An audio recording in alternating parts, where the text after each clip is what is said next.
Ladies and gentlemen, Acting Secretary Miller. Read these, you read them.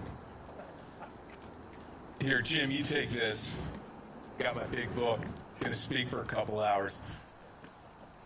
Good morning, everyone. Wow, what a week. That old cliche, if you want a friend in Washington, D.C., get a dog. May be true for many, but for me, I know I can come to Fort Bragg and be with my brothers and sisters in Special Operations Forces who always have my back. It is an honor to be here on this hallowed plaza where we are reminded of the enormous sacrifices and burdens shouldered by our nation's special operators. These brave heroes were first to the enemy's doorstep, Mark, in the aftermath of the September 11th attacks in 2001. Only weeks after that dark day in our nation's history, they plunged into danger to bring justice to the terrorists who took thousands of innocent American lives. And they will be the ones who continue to deny safe haven to violent extremists and maintain unrelenting pressure on the road to stability and lasting peace in Afghanistan and Iraq.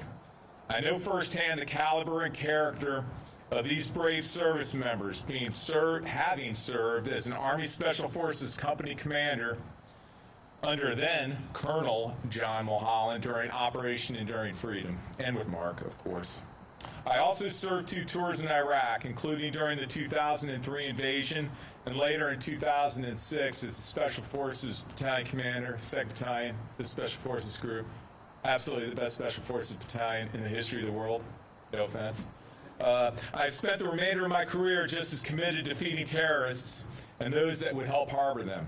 Today we are gathered before a monument that symbolizes the tremendous cost of these conflicts and our relentless vigilance. In light of the countless sacrifices made by hundreds of thousands of American service members and our enormous progress over nearly 2 decades, we are now bringing these conflicts to their successful and responsible conclusion under the bold leadership of President Trump. Yesterday, the President ordered the downsizing of our force presence in Afghanistan and Iraq to 2,500 troops in each country by 15 January 2021 in a manner that protects our fighting men and women and our hard-earned gains. At the same time, you all know this, should any malign actors underestimate our resolve or attempt to undermine our efforts, we will not hesitate to restore deterrence and defeat any and all threats. As we implement the President's orders, we also recognize that transitions and campaigns are fraught with risk and unexpected challenges and opportunities.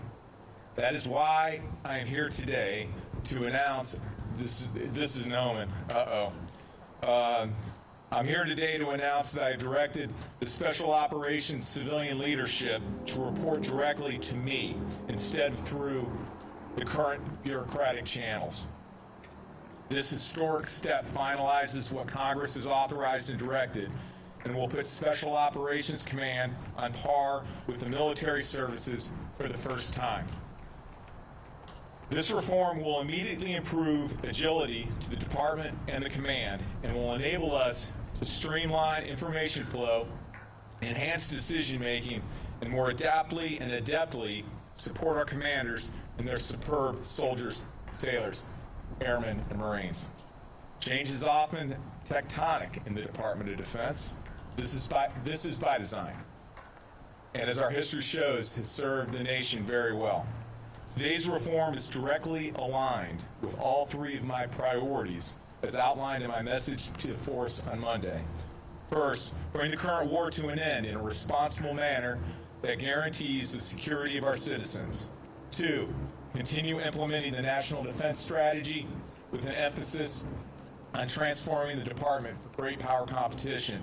And 3, accelerate the department's activities to contribute to our whole of government effort to combat transnational threats.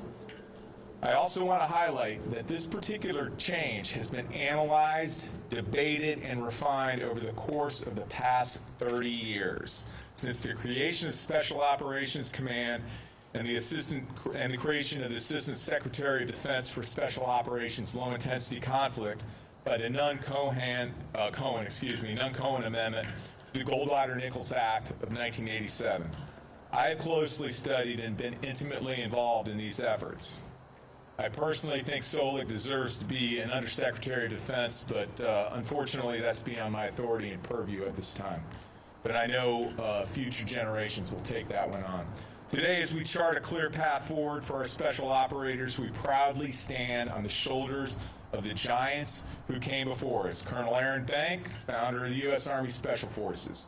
Major Richard Dick Meadows of the U.S. Army Special Forces is memorialized in the statue nearby. Major General Johnny Allison, founder, U.S. Air Force Special Operations. Captain Phil Bucklew, whose name adorns the Naval Special Warfare Center in Coronado, California. Brigadier General Evans Carlson, where the devil dogs. What an incredible commander. An influential commander of the earliest Marine Raiders. Major General Jack Singlaub, a trailblazer among Special Operations Forces. Former Army Secretary John Marsh, a vocal advocate for soft improvements in the wake of Operation Eagle Claw. And more recently, Colonel Retired Dave Maxwell, United States Army Special Forces. Lieutenant Generals John Mulholland and Charles Cleveland. Charles Cleveland. He's always Charlie Cleveland. That's good to see it formalized there. They're now retired senior leaders in the special operations community. We also acknowledge the leaders in Congress who were a driving force behind the Nunn-Cohen reorganization. I'm reminded of the late Congressman Dan Daniel from Virginia, an early and influential proponent of special operations reform, and Jim Locker, who was instrumental in garnering bipartisan support for the reorganization and later became the Assistant Secretary of Defense for Special Operations Low Intensity Conflict. We have to remember, though, behind these titans stood an enormous group of dedicated patriots, many that have served in this building, who did the heavy lifting to create what ultimately became U.S. Special Operations Command, a national treasure, unparalleled in the world. These patriots give us strength and remain our guiding lights. Today, with the strong support of President Trump, we are forging the next chapter in the history of the United States Special Operations Forces and formalizing a watershed reform. Right now, we start the transition to provide greater civilian oversight of, and critically advocacy for, our special operators.